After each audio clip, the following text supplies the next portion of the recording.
നമസ്കാരം, good morning.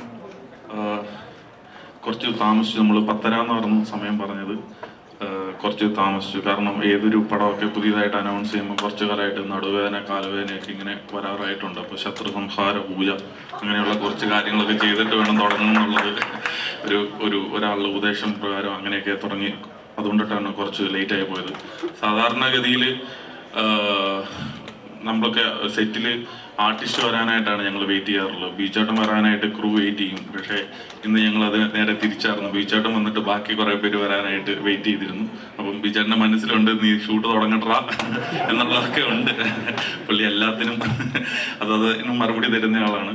പക്ഷേ ഇതൊക്കെയാണെങ്കിലും നമ്മൾ കുറേ നാളായിട്ട് സാധാരണഗതിയിൽ സിനിമ തുടങ്ങുന്ന സമയത്താണ് പൂജ അവിടെ വെച്ചിട്ട് ചെറുതായിട്ട് തുടങ്ങിയിട്ട് അന്നേരം തന്നെ ഷൂട്ട് ആരംഭിക്കുകയാണ്. അപ്പം അങ്ങനെയായിരുന്നു സംഭവിച്ചുകൊണ്ടിട്ടിരുന്നത്. ഈ സിനിമയുടെ ഷൂട്ട് നാളെയാണ് തുടങ്ങുന്നത്.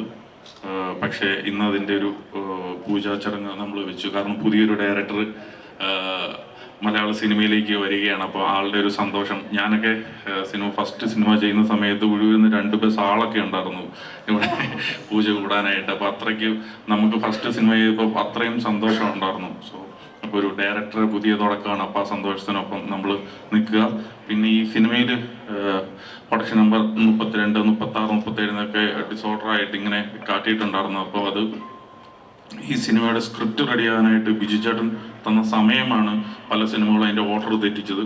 പക്ഷേ കുറേ നാൾ കിട്ടിയെങ്കിൽ ഈ സിനിമയുടെ സ്ക്രിപ്റ്റുകൾ ഒന്നും കൂടെ മെച്ചപ്പെട്ടിട്ടുണ്ട്, നല്ല രീതിയിൽ തന്നെ ആയിട്ടുണ്ട്. പക്ഷെ ഇങ്ങനെ കുറേ വൈകി ഈ ഡയറക്ടർ വന്ന് രാവിലെ 6, 6:30 ആകുമ്പോൾ വീട്ടിലേക്ക് വരും. ഇങ്ങനെ എന്താ എൻ്റെ സിനിമയുടെ കാര്യം. അപ്പം എനിക്ക് ഒരു ഘട്ടത്തിൽ മനസ്സിലായി ഇത് മിക്കവാറും എന്നെ തന്നെ തട്ടിക്കളയാനായിട്ടൊരു ചാൻസ് ഉണ്ടോ എന്നൊരു സംശയം ഇത് താമസം എടുത്തപ്പോഴത്തേനും.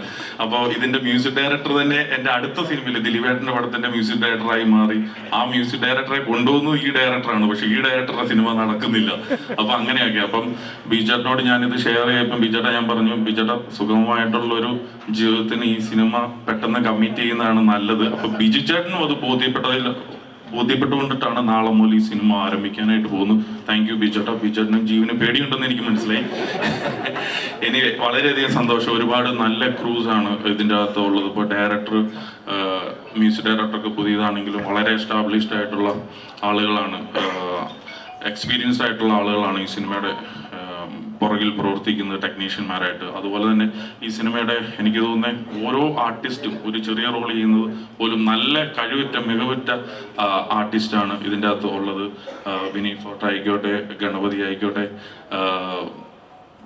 പിന്നെയുണ്ട് ബിൻസി ചെയ്യുന്ന ക്യാരക്ടർ. കുറേ എല്ലാവരുടെയും പേര് പറഞ്ഞു കഴിഞ്ഞാൽ വിട്ടു. അപ്പോൾ അതുകൊണ്ടിട്ട് അതൊന്നുമില്ല. അപ്പോൾ അതുകൊണ്ടിട്ട് നമുക്ക് സ്ട്രോങ് സപ്പോർട്ടായിട്ടിട്ട് ഒരുപടി ആർട്ടിസ്റ്റുകളുണ്ട്. അപ്പോൾ അവരുടെയൊക്കെ വിലമതിച്ച അഭിനയമാണ് ഈ സിനിമയെ വമ്പിച്ച് വിജയമാക്കി മാറ്റുമെന്ന് ഞാൻ പൂർണ്ണമായിട്ട് വിശ്വസിക്കുന്നു. എനിവേ ഈ ചടങ്ങിലേക്ക് ഇന്ന് രാവിലെ 10 മണിയാകുമ്പോൾ വരാനായിട്ട് തന്നെ മനസ്സ് കാണിച്ച എല്ലാവർക്കും എൻ്റെ പേരിലും മാജിക് ഫ്രെയിംസിൻ്റെ പേരിലുള്ള നന്ദി അറിയിക്കുകയാണ്. Thank you so much.